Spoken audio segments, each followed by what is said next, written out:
All right, Jet fans. It is Tuesday, March the 3rd, 2026, and something exciting happened. We acquired Brees Hall. Yeah! Yeah, got him. We got him.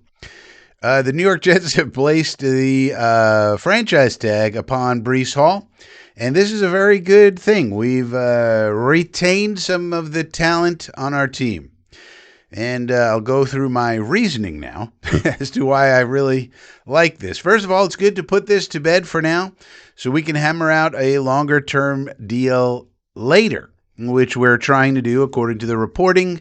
We couldn't quite agree, probably some disagreements on incentives and things of that nature, but we can continue negotiating with him all the way through July 15th, but this is one of those we're probably going to put a pin in for now. All right, he's not going anywhere. He's going to be on our team. Nobody's going to be giving us 2 first-round picks for Brees Hall, which is what would have to happen on this tag for him to leave. So he's going to be here for 26. We know that. And then after the free agent period and after the draft, we can go back to him and say, okay, Nicole Lynn, the agent, hey, Nicole, we want to revisit this. Let's keep talking and figure out a longer-term deal. Hopefully that could be the case for both sides. Seems like, according to the reporting, both sides are motivated to do that. It makes sense from Brees Hall's point of view because he doesn't want to play on the tag and risk getting injured. He wants more guaranteed money. Than the 14. Now he's going to get a good deal for this year. 14 is a lot of money for a running back.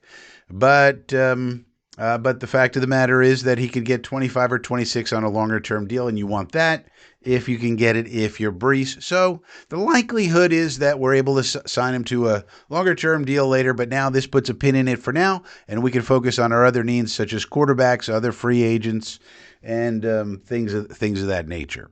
Now, if he does play on the tag, let's say we just can't hammer out a longer term deal, what then? Well, if Brees plays well but the team stinks, we can always trade him at the deadline for 27 draft capital, where the next draft is thought to be very, very strong. So if we can't come to an agreement on a longer term deal, we could always do that. Now, if the team and Brees are both playing well, then we could sign a longer-term deal after the season, or maybe even during the season, because he'll be happy, he'll be doing well, he'll see that the team is doing well. It means the quarterback situation will have gone well, you would think, and so everything's looking up and up. So we could just sign him right after the season or during the season, whatever. Now, what about if the team and Brees both stink? Well, then he leaves, and we thank him for his service, and we say it was nice knowing you, and he had created some good memories for us, and that's it. What do you do? He goes into our comp formula. That may be a thing, it may not be a thing, depending on all the factors with the comp picks. Now, as some are reporting, if the running back market explodes, and we do have to let him go, or we can't find a trade partner. He's having a good year. We're not, but we want to trade him, but we can't get nobody wants to trade for him for some reason. Well, then if he leaves and the running back market is very high, then we definitely will pick up a comp pick, and we'll just reset at the position. We already have Braylon Allen and Isaiah Davis, and we'll just draft some guys or sign some guys. It's not that big of a deal. And hopefully maybe Allen Davis surprise him are much better than we think, and that's our bell cow, and, there you go. Or we draft somebody, and they're the bell cow, or so forth and so on. Now, the thing about the money is that the Jets cleared about $13 million on the Jermaine Johnson trade, so giving Brees Hall some extra money is easier to swallow. You remember they were thinking about the transition tag. That would have cost about 11. This tag costs 14, so that's $3 million extra, because those are estimates there, then otherwise ought to have been. But again, we traded Jermaine, so we picked up $13 million in cap. The cash doesn't matter. That's only matters to Woody. The cap is what we care about. So we got that extra, so might as well give it to Brees. He's a little happier because if we can't hammer out a deal, he's going to play it out for 14. That's better for him, all guaranteed, and that's better for him than 11, certainly. So it's no problem. We also have plenty of money, as I keep saying. We have plenty of money, no problem at all. Now, is Brees Hall overpaid at 14? Yes, yes, yes, he is. But as always, the Jets have to pay more to get and keep talent. This is the same thing as for every team in the NFL ghetto. So, we're in the ghetto for the millionth time. My little thing that I always say, there's three different parts of the NFL: the ghetto, the middle class neighborhood, and the gated community. We're in the ghetto, along with the Browns and all the bad teams, right? And so when you're there, the top flight talent isn't going to necessarily love coming to your team. So you have to do something to acquire them, and giving them more money is one thing you can do.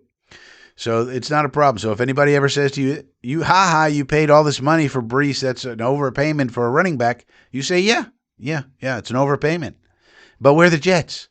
We have to figure our shit out before we can do anything like getting discounts on players. So, yeah, we had to pay extra. Yeah. So what? Well, now we have BREECE Hall. And so hopefully, we can get this train on the tracks here, and that's the whole point of this offseason. But, that's so if somebody says, you overpaid, it's like, yeah, we overpaid, but now we have BREECE Hall. That's the way it goes. As far as I can see, there's no real downside here. Muji and crew continue to do smart and logical things to construct this roster for next year, and that's also a good sign. The front office seems to know what it's doing, at least so far. We'll see how they handle this quarterback thing. More on that in another video. But as far as the things they've done, the JJ trade, the trades for Phillips and Briggs, bringing in Jarvis Brown-Lee, everything basically after Muji got his staff together has been smart and commendable. Makes perfect sense. Doesn't mean everything's going to work out perfectly, but it makes sense at the time. So I think that's probably the best part of this is just Muji and crew continue to do smart and logical things, and that's what we want them to continue doing going forward. Now, BREECE Hall did speak after the news broke, and he said, quote, "Always been the type to bet on myself. Been working. See y'all soon. Love and peace." So BREECE seems to be at peace with this one. So he doesn't seem like he's going to be problematic or hold out or anything. He's saying he's going to bet on himself. Hopefully, we're able to knock out a longer-term deal for both sides, because betting on yourself in football is not the same thing as in baseball and basketball, where the injury risk is way lower. In football, the injury risk is so high that betting on yourself is not always the best idea. Not that you can't do it or that you're, because injuries are random. That's why, pretty much. And so, now, if he has a great year and he doesn't want to sign a deal with us and he leaves, all right. But at least we've gotten this year out of him. We'll hopefully get a great year, and then hopefully we figure out this QB thing and take it from there. Now, Country Club Connor Hughes did put out this tweet, quote, "Complete background, the Jets and BREECE Hall hoped to come to terms on a long-term extension." Notice what he said there. The Jets and BREECE Hall were hoping that. The transition, not the franchise tag, was what New York planned to use if all things fell through, per multiple sources. At the NFL Combine, where all the executives are in one place at one time, it became clear that Hall's value far exceeded the $11.3 million transition tag and would aggressively negotiate a contract. It is very, very easy for teams in these scenarios to work in aspects of a contract that make it near impossible for their original teams to match. So New York pivoted. They used the franchise tag, assuring that they are the only ones who can talk to Hall.